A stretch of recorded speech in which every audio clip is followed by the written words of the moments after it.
Welcome back to Unleashed. This is Sheila Paylan reading Love and Let Love. If there's one talent I possess, it's my knack for dropping comments so naive that they leave people laughing or amused. For example, during a serious discussion about cloud computing soon after it became a thing, I wondered out loud if bad weather could affect data storage. Or when, the first time I saw a field of wind turbines in the Netherlands, I turned to my Dutch then boyfriend and asked, "Don't those giant fans use up a lot of energy?" One of the most thoughtless things I've ever said, though, didn't come out quite as funny. I was 14 going on 15 when a friend from summer camp asked me about my views on homosexuality. At that young age, I had barely considered the topic. But instead of admitting my ignorance, I wanted to appear knowledgeable, so I regurgitated something I'd heard or read somewhere once that sounded like it made sense, without giving it a second thought. Are you ready for this? I said, if everyone became homosexual, all humanity would cease to exist. Oh yes, I said something that stupid. At the time, I didn't understand the layers of error in my comment. First, the notion that anyone could become homosexual misunderstands the inherent nature of sexual orientation, that it is diverse and not a choice. Moreover, suggesting that homosexuality would halt human reproduction ignores the reality that many LGBTQ+ persons have children through various means like adoption or assisted reproductive technologies. It also mistakenly reduces the rich and complex nature of human societies to mere biological reproduction. More importantly, however, I had failed to consider the very potentially harmful impact of my comment.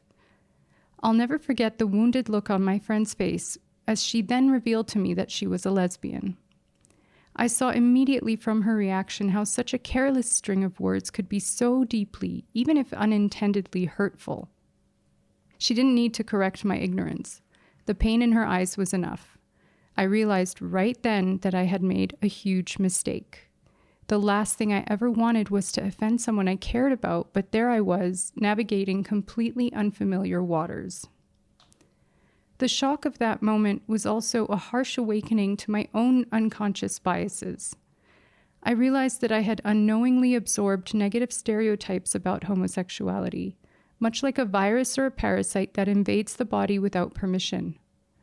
Determined to rid myself of this insidious prejudice, I aimed to cleanse myself of any lingering homophobic judgments by taking deliberate steps to educate myself and transform my understanding.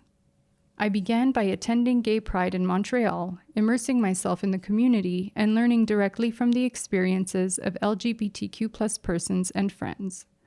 This wasn't just about making amends, it was about bettering myself and supporting the values of equality and love by actively choosing to stand against prejudice and for inclusivity.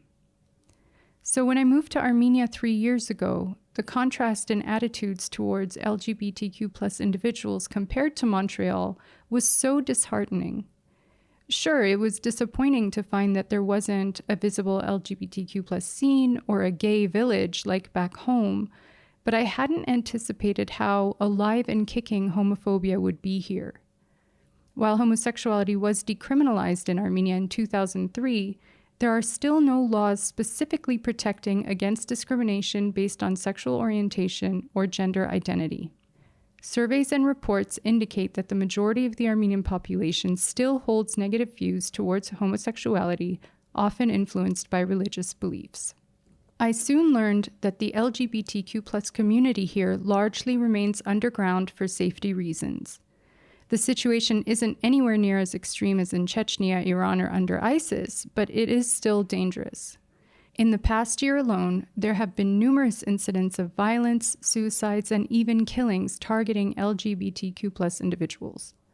These acts are often not adequately addressed by local law enforcement, which can be dismissive of these issues or in some cases complicit in the discrimination.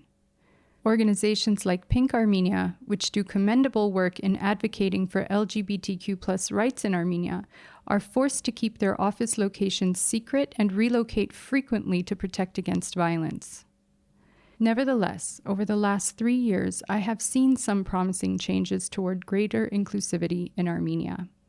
Just 3 days ago, on May 17, I attended Pink Armenia's event for the International Day Against Homophobia, Transphobia, and Biphobia. Unlike previous years where these events were small and cautious, this year's gathering was markedly different. It was held in a packed room, signaling a shift toward greater visibility and support. The presence of distinguished guests like the ambassadors of Sweden and the United States, along with Armenia's human rights defender, all of whom delivered stirring speeches of solidarity, showcased this positive development. Still, the journey towards true freedom and democracy in Armenia is far from complete as long as anti-LGBTQ+ discrimination persists. It's also simply become outdated and out of touch to cling to homophobic sentiments. Other negative stereotypes stemming from fear and misinformation, like the notions that homosexuals are a danger to children, or that it can be cured, or that it's contagious, are equally entirely baseless and debunked by extensive research. Numerous authoritative sources, including the American Psychological Association and other health and psychological bodies, affirm that sexual orientation is not a choice and is not influenced by external social factors.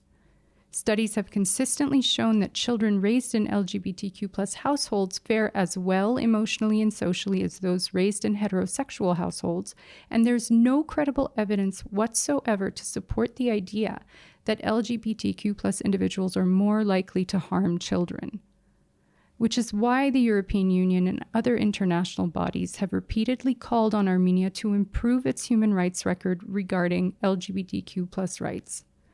Progress in this area could significantly influence Armenia's international relationships and its aspirations for closer ties with Western countries. We can no longer accept excuses that other priorities, such as ongoing conflicts or political issues, should divert attention from ensuring basic human rights. All citizens of Armenia have equal rights, and true freedom is only achieved when everyone is free. The reflections on my own journey since making that awful comment to my friend, now 3 decades ago, still remind me of the power of words and beliefs. As an Armenian descendant of genocide survivors, I recognize the contradiction in having expressed a view that could in any way implicitly undermine another's existence based on who they love.